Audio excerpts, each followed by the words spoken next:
Massa Solo. Salam alaikum. Wa alaikum salam wa rahmatullahi ta'ala wa barakatuh. Iben. Ablaye Meya. Comme tu dis. Mais Allah tando. Iga jamane akade akabo. Ko chama kare iga jamane na. Maria. Ko chama kara? Ni jamane ni. Chama bna. D'après Ibeka avait une seule phrase que j'aime. Nous étions avant beaucoup d'autres. Nous fûmes quand il n'y a pas d'autres. Ça, quand il dit ça, je suis content. Bon, et quand nous fûmes, on a bien dit qu'il y a Black qui est là, NBB. Ah bon? Nous fûmes. Voilà. Voilà. Jamanani. Hali Jamanani Mouma qui a fait un bon instant. Un Oubemara. L'Empire du Mali, tu n'as pas entendu? Si. L'Empire du Mali s'étendait où? Nous, on est un grand peuple. Il faut que les Arabes s'arrêtent. Le Mali n'est pas comme n'importe quel peuple. On était un grand peuple, on est encore. On est un grand peuple, on est en train de montrer qu'on est un grand peuple parce qu'on a encore les ressorts nécessaires pour rebondir. Mais on n'avait pas trouvé les hommes idéaux pour rebondir. C'est ça. Ah bon? Maintenant on a les hommes. Ko tchebeti tcheo, ko nié bamano ko Massa Solo, ko nié u tcheo be fere songo kele onko. On est do bafa. Comment ya yerbono. Ah babanangano. O ba avec mon défaut. Non, Ablaye, c'est-à-dire moi quand tu clé on. On est armé de manaka chugo. Do de sanfé. Bon ne bolo o te mo rega o te armé de rega chai. Alaka kedi. Abido bla do sanfé. O drone do. Mais faut que doke fanade. Ndo bi doke do. Ko to be 120. Bamano côté. Na to be sane we. Aya fulama te fi. Aya bada. Abada écoute. Aya bada to. Ko to be 120. Abi sane Ablaye. Abi sa sancho fara bala. Ko Togo est sans fin. Ko Togo fana nyonte ko la ko parce que ça ebi fembe dum photo Togo. Ko ça ebi ka budum. Abi ko sogodum. Mais ati Togo dum abada. Alisa ama anda fo signata. Anda fo el mamisa moda. Ubea. Ay uti. Muna mbuto ko fo. Wi ko doke gateme. Kuma bana. Fendo ke gateme. Donc andi ni ko ko. Anda ni am fana ga ni ga doke. Anga doke ya. Ba ne ko ti to fe. Ti to fe. Togo gunu bi ga bon. Clé du solo bi do. Comment Togo bi la wa. Auto côté. Ah bon. Non, Maubi. Ma fille, trop candidat, yo. Trop candidat. Yeah, Ablaye. Non. Togo kadi ye kanyi au côté ka Karbawe, Togo Karbale au côté. Elle a dit trop mon dit. Elle a trop dit. Parce que c'est là. Mais c'est tout là-haut. N'allez Togo dit, par exemple, Nemna, Misalia Flafo, et votre beau femme, elle a dit de nous. Marie Niare, allez le madame non. Mais bébé Marie Niare non, allez on donne la cause. Mais est-ce qu'elle est adamée? Aïe. Elle est qu'elle est maraga. C'est vous, Nico de Manzo. Elle est adamée. Aïe. Mais elle est au boulot. Elle va sur le couvert de Katame. Ah voilà. Il y a cours de comme moi marqué Kosobe. Voilà. Donc on m'a tout moi wakli là. Sinon, dans mon nom c'est Maro. Mais elle bi les boucs moi wadmi ni ko ba faut que des d'ailleurs. C'est vous ka ba que nous faut moi. Il y a quoi elle est d'ailleurs. Donc il y a pas moi. Donc dîner beau chocolat. Donc ni mo go famu, mo go bisege. C'est katala. Beka doke. Mais trop. Na follow. Fanga. Ale bo di mo go mon kadai. C'est katala. Angana nyu nega sa. Ati ngai fatola, ati ngai batola. Voilà. Ikati ate. Ni mo go mo famu bisege. Karsa, afle engrais fente ale du kanyema e de ale. Nale de ake, nale munga ba moto, tu sais. Bana. Non. Nale bu ko nale mu kumu save. Ali kana fugolan dola, futi soro. Fui. Voilà. Bon bismillah. Ablaye. Namu. Dia arabay. Écoutez. Auto kalo kli mu ngano woro. Insolama. Samba flani mu ngano fla. O fana kien. Amadam ni gafe. Gafe du men. L'histoire de Bamako. Andu me songo dana. Ko wula fe kuma abisaka fo songo dana. Abisaka fo songo ma. Ayo bismillah. Do Allah ka wula irana. Ablaye ama fomi anga ministre Ablaye Diop ale kumbe tamana mu Sénégal marala krengerenela ka kene ka fo ka ñoy mu me sina no forum yi forum kene kan Ablaye Diop ya yara ka fo ni wati nu konna ka ni ngali ke question mi mu te dore ko Francis ku be sramuye kona soro ka fo dalu jonyo tulu bulu ko mona ku le la ni ke wala sa ñoy ka ke ka yara ka fo dalu mbulu ku ka ira donc ko no te ko fa ko ku be sramu nyable ko ni ngalbe ko rola Ablaye ama fami kerengere douane ale nyamaba ale kon be tamana ni wati na mi kay marala wala sa ka segata douane munu be barala eno ka se ka t'u hakili lami u ka baara hukumu kɔnɔna la walasa laɲini minnu ɲininen no an ka cɛmancɛ fanga ɲɛmaaw fɛ n'o ye san nataw kɔnɔna la walasa o laɲiniw bɛɛ lajɛlen bɛ se ka sabati cogoya minnu na an b'a fɔ mun bɛ tali kɛ k'a fɔ mun ye dɔgɔtɔrɔso min tɔgɔ dalen bɛ Fuseni Dawu la kɛrɛnkɛrɛnnenya la Ablaye olu kɔni ye laɲini kɛ nin waati in na k'u ka directeur Kayi mara kɔnɔna la k'a ka walan sɛmɛ ka kɛnɛ k'a fɔ k'a ka baara taabolo ninnu kɔni ko a man ɲi. Le Pélican a quoi dit? Le Pélican Ablaye ale kumana kɛrɛnkɛrɛnnenya la k'a fɔ min ye école min n'u b'a wele ko Marif de Turquie Ablaye nin waati ninnu kɔni kɔnɔna la k'u kɛlen don ka gɛlɛyaba ta ka ɲɛsin nin waati laban ninnu na kɛrɛnkɛrɛnnenya la maa minnu bɛ taama na k'a fɔ k'u bɛ taa baara la ko kamasɔrɔ école yɛrɛ bɛ laɲini minnu na sira minnu sanfɛla la Ablaye ko den somɔgɔw n'olu bɛ na u denw bila an'u bɛ segin waati min na Ablaye k'u jɔrɔ k'u ka kɛlen don ka kɛ gɛlɛyaba ye ka ɲɛsin école bɛ k'i mun na nin waati na n'o ye sɛbɛnnikɔrɔ yan fan in fɛ Ablaye k'a fɔ ko kɔni k'u sɛgɛnnen don kosɛbɛ mun ye sɔgɔmadafɛlaw la ko kamasɔrɔ ko kabiri nɛgɛ kaɲɛ 7 mana tɛmɛ misiyɛn 15 waati ko mobili ni moto caman bɛna jɔ siraw fɛ k'a bɛ kɛ gɛlɛya sababu ye k'a kɛ gɛlɛyaba kɛ sira o tɛmɛnin na an b'a fɔ mun bɛ tali kɛ alamisa tɛmɛnen n'o bɛna octobre tile 13 ma san 2022 sigida duruna mairie olu kɔni ɲɔgɔn lajɛrɛ belebeleba kɛ walasa ka se ka kuma san nataw o baaraw hukumu kɔnɔna la ka kɛnɛ k'a fɔ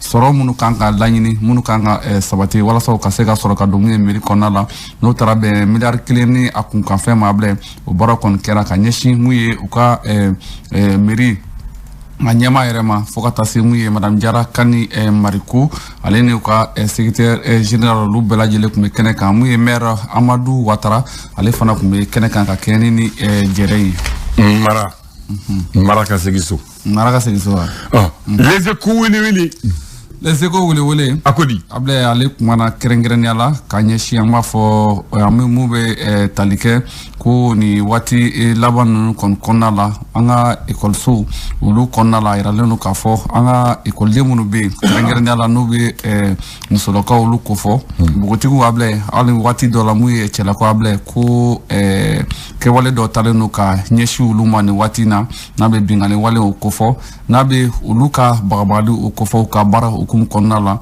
Ablaye olu tɔɔrɔli ko fɔ u ka baara hukumu kɔnɔna la ko nka ko bɛɛ lajɛlen sigilen don k'i da di a ko kan ko kamasɔrɔ ko écoledenw caman bɛ yen minnu kɛra sababu ye ka u bɔ école la ka ɲɛsin u ka école ɲɛmɔgɔw yɛrɛ ma dɔw bɛ directeurw yɛrɛ ko fɔ dɔw bɛ école karamɔgɔw yɛrɛ ko fɔ waati dɔw yɛrɛ la u yɛrɛ tɔɲɔgɔn dɔw olu yɛrɛ fana ka kofɔliw o b'o ko fɔ Ablaye ko écoledenw caman bɛ yen surtout min ye musolakaw Ablaye ko nin waati laban na k'u sɛgɛnnen don kosɛbɛ école ta fanfɛla la ko nka ko nata bɛɛ ko nin ko in bilalen don ten ko maa si tɛ la k'i da don a ko la ko kamasɔrɔ an ka ɲɛmaaw kan ka wuli k'u jɔ u jɔra walasa nin kumafɔlen ninnu kofɔlen ninnu bɛ ala ka kɛ mun y'an ka musolakaw la Ablaye walasa dan bɛ se ka siri a la cogoya min na.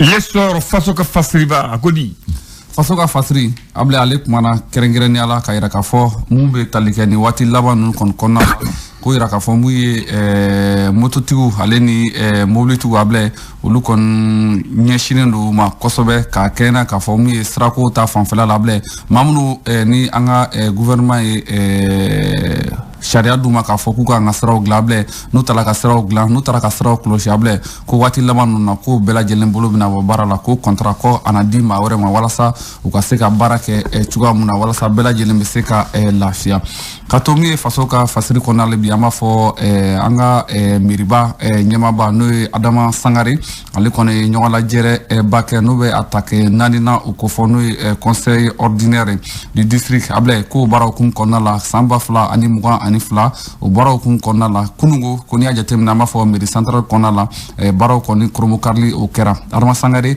ale ni a cakɛɲɔgɔn mun bɛ Gambi mairie ɲɛmaaba la kɛrɛnkɛrɛnnenya la n'o ye madame Role Malik Lo n'ale bɛ taamana mun ye an ka jamana kɔnɔna la ko baara ninnu kɔni kɛra ale yɛrɛ ɲɛnɛ fo ka taa se mairie maa caman ma Ablaye ko laɲiniw bɛna kɛ cogo di tile 14 baaraw de bɛna kɛ walasa ka se ka falenfalenniw kɛ walasa don nataw la mairie ale jɔyɔrɔ bɛ se ka bonya cogo min na a bɛ baara minnu na kɔrɔlen dɔ bɛ se ka fara kan cogo min na walasa lafiya bɛ se ka na mun ye an ka jamana o kɔnɔna la. Ayiwa Bori l'indépendant ye mun fɔ l'indépendant Ablaye ale kumana Kerengeraniala ka yira ka fo ngi ama fo mu Dakar kaw fi ka fo ko forum mu kereno ni wati laban kon konala ko ni ajatimne ko sebenkala yira ka fo ko Franci ko ale kera sababu ka to ni Mali alema nyongri o stratego la uni kumaka boramu o ka secrétaire mu d'État no Krisalu Zak Sharu Pulu ale ka kumakan oye nga ale ka kumakan kɔfɛ anga ministre Abdoulaye Diop ale fana jabi ko maamunu kɛra sababu ye ka tasuma mɛnɛ ka sɔrɔ ka bɔ kɔfɛ k'u bɛna tasuma faga ko de kɛra Faransi ale ka baaraw ye Abdoulaye Andan Abdoulaye ma fɔ min ye ko tile 25 o kɔfɛ kɛrɛnkɛrɛnnenya la n'o ye docteur Thailandais do Abdoulaye n'ale kun minɛnen no mun ye Bamaci wale kabaw fɛ Abdoulaye ko ale kɔni bilala nka ma bila ten dɛ ko min ye sefa wari 100,000 ko de sarala ka kɛ sababu ye u ka se ka ni dɔgɔtɔrɔ kofɔlen ka se ka ale bila. Ayiwa le canard déchaîné a ko di canard déchaîné Abdoulaye ale kumara ka ɲɛsin an b'a fɔ ko ni waati kɔni kɔnɔna la mun bɛ tali kɛ Mustafa Ben Barka n'ale Boade ɲɛmaaba dɔ ye n'o ye Banque West Africain de Développement o kofɔ Abdoulaye ko ye ko an ka jamanakuntigi ko a tɛna bɔ a nɔ la wa ko ɲininkali bɛ k'o la ko kamasɔrɔ min ye Mustafa Ben Barka ni waati laban kɔni kɔnɔna la ko kiiri caman o kɔni wulilen don ale nɔfɛ Abdoulaye an b'a fɔ mun ye farikolo ɲɛnajɛ nasiraw la sa a yirala k'a fɔ mun bɛ tali kɛ assemblée générale minnu kɛra marisi kalo tile 19 san 2022 walasa ka se ka sariyaw ka se ka olu don ba la cogoya mun na kɛrɛnkɛrɛnnenya la an b'a fɔ mun ye ligi ninnu ka sariyaw baaraw kun kɔnɔna la ko siratigɛ la ko kabiri o waati ninnu kɔni baaraw sigira sen kan fo kana se bi ma ko Mali farikolo ɲɛnajɛ kɛrɛnkɛrɛn n'o ye senadonatan ko ale ma se ka lafiya sɔrɔ mun ye fédération malienne de football ale fɛ ko kama sɔrɔ ko waati ni k'i b'a sɔrɔ k'u bɛ taa mun ye tribunal arbitrage du sport ale la walasa ka se ka taa kiiri ka se k'olu tigɛ ko nka fédération kɔni y'a yira k'a fɔ ko sariya mun taara marisi kalo tile 19 san 2022 ko nin digi kelen ninnu yɛrɛ de y'u bolonɔ bila sɛbɛn na k'olu kɔni nɔ foyi t'a a baaraw o siratigɛw la Abdoulaye Andan. Tabarikalla. An b'a kuncɛ ni l'indicateur de renouveau ye a ko di l'indicateur de renouveau Abdoulaye ale kumana ka yira k'a fɔ ko parti politique caman bɛ bi mun ye Mali kɔnɔ n'olu kɔni sigalen don a la k'a fɔ ko kalafili nata k'a bɛna kɛ jɛlenya o kɔnɔna la ko kɔni u siga kɔni b'u la kosɛbɛ ni waati laban ninnu kɔni kɔnɔna la Abdoulaye ko douane DG kɛrɛnkɛrɛnnenya la bɛ taamana Kayi ni waati in na walasa ka se k'a ka cakɛɲɔgɔn ka se k'u olu kunkolo lami cogoya mun na walasa sefa wari miliyari 611 olu bɛ se ka ɲini cogoya mun na Abdoulaye ko kɛcogo fila t'a la koyi k'a bɛ ɲini dɔrɔn ni ka sɔrɔ cogoya mun na k'a ka ɲini o cogoya la a ka se ka sɔrɔ walasa laɲini mun ye mun ye laɲini mun dir'u ma ni baara mun dir'u ma u bɛ se k'a bila sen kan cogoya mun na ka to mun ye l'indicateur de renouveau kɔnɔ Abdoulaye an b'a kuncɛ ni o yɔrɔ ye k'a fɔ ko nin waati laban ninnu kɔni kɔnɔna la ko gɛlɛyaba talen don ka ɲɛsin an ka sɛnɛko ale ni an ka bagan marako o sababu la ko kamasɔrɔ mun ye a bɛ fɔ nin ma cogo di kɔnɔ Abdoulaye minnu bɛ malo ni fɛnw dun an ka ɲɔ ni fɛn ninnu dun Abdoulaye k'olu kɔni wulilen don nin waati laban ninnu na ko a kɛlen don gɛlɛyaba yɛrɛ fana ye mun ye bagangɛlɛnw fana ma ko kamasɔrɔ k'u b'olu fana degun kosɛbɛ. Ayiwa Solo Kulibali Sulemani Kulibali comme cogo di Abdoulaye min yan Bamako i tɛ se ka bɔ la bi Bamakɔ Abdoulaye kuma kɔni filɛ nin ye dɛ o ye kelen mobili ɲuman mun bɛ passager gansan ta o fana tɛ yen tuguni mobili ɲuman mun bɛ a kari ɲuman sotarama ni fɛnw sotarama de bɛ sisan sotarama kɔni c'est-à-dire que Bamako moyen de transport principal ye sotarama de ye sotarama don bɛɛ b'o de ta n'o bɔra yen duruni taxi ani moto sinon kari ninnu tunna a mɛnna bisi ninnu tun bɛ yen olu tun bɛ trajets kɛ o tunna a mɛnna o bisi nin kelen tɔgɔ ye tababis kelen tɔgɔ ye bamabis Baxima bɛ ɲɔgɔn de an de bɛ ɲɔgɔn ma Abdoulaye bɔ kɛ cogo di tababis bamabis jara transport ani sabanan bɔra hakili ko don olu de tun bɛ bisi kɛ Bamako la olu de tun bɛ transport kɛ ka transport kɛ k'a fɔ non ka bis transport kɛ o ko don quoi olu tun b'a fɛ ka na duruni ani sotarama concurrencer ko bɛ mɔgɔw ta damu ani fɛrɛ la i b'i sigi ka ɲa k'i lafiya voilà maintenant olu ma ɲɛ sɔrɔ cɛ dɔ tun bɛ yan ko a tɔgɔ ye tun ye Maliman Tunkara ale tun ye président chambre de commerce ale ye hakili ɲuman sɔrɔ ka garage belebeleba daile sugunu ko garage moderne du Mali Mercedes. Allez tuer le représentant de Mercedes. Allez tuer Tawa Bichounou là. Mali appelé Obina. Bichounou kon tuna mera. Bichounou. Hali garage datugura. Pour encore projet ma élaboré gagné. Projet ma glan gagné able. Écoute va. Ay projet ma glan gagné. Ni ay ko na dam na tuna. O temanen ko. Taxi tu menoro. Bon mo ko taxi mani. ANP ko lubna deme do mo ko na taxi nyuma o sanka di chauffeur doma. Iba boli sanfla ni asara. Mo lu kitay. O damini uluni bank BMS ko boli nyoma. O fana matanye. Adana serafe. C'est quoi toi là? Adana serafe. Akira bara. Adana serafe. Asana yumwe. Ko mo vli masa. Agode. Able. Mali taxi kay. Taxi kay. Isera Mauritania. Ay. Able ni tara do ni Mauritania taxi ti do akono. Ni nya shura ka shekle ti do akono. Mais maintenant mon frère. Aw nale. Bamo kura kura ya. Taxi tu kana ko. Aw mo nani aw ke taxi kelen tankeme. Warij me. Français fa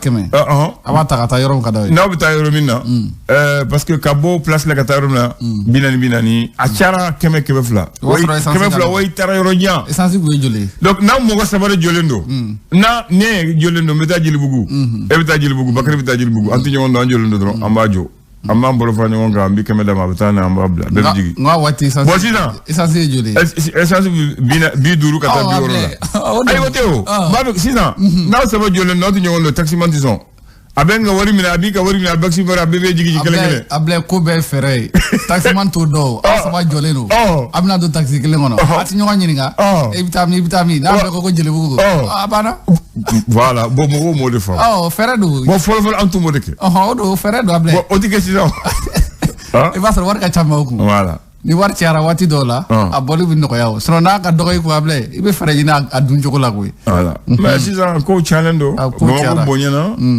ko chara boko buena ko afara era able ni ne ko bamo bonyana dum ko tede aw na le bamo dan jilbugu marché suguni jilbugu suguni bamo dan ya usine de furabi romina sodiba abana bamako dan yoro jume bako jikroni ni bita bako fe kalaban kora nunu kabala na yi be ko ngone bamako dan tout d'Afrique ayame tout d'Afrique romina on est sorti